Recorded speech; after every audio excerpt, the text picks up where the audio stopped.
ಪ್ರಣಾಮಗಳು. ರುದ್ರ, ಆಲಸ್ಯ ಮಾಡಬೇಡ.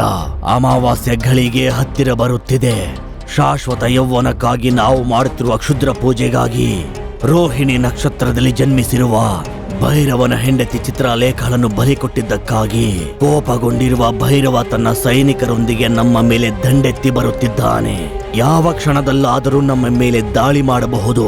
ನೀವು ಆಜ್ಞೆ ಮಾಡಿ ಮಹಾಪ್ರಭು. ಅವರ ರುಂಡವನ್ನು ಕತ್ತರಿಸಿ ನಿಮ್ಮ ಪಾದದಡಿ ಇಡುತ್ತೇನೆ. ಅದರ ಅವಶ್ಯಕತೆ ಇಲ್ಲ ದಂಡನಾಯಕ. ಅವನನ್ನು ನಾನೇ ಕೊಲ್ಲುತ್ತೇನೆ.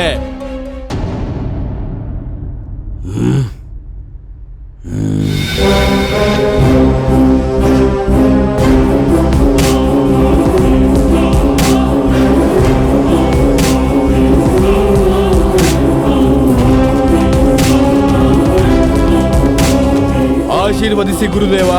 ವಿಜಯೋಸ್ತು.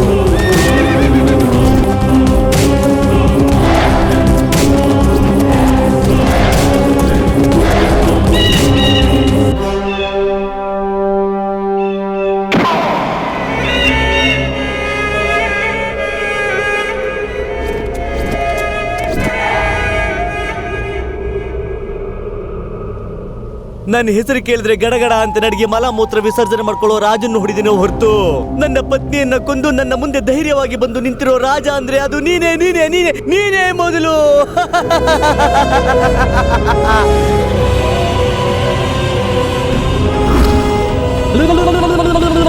ಹೇಯ್,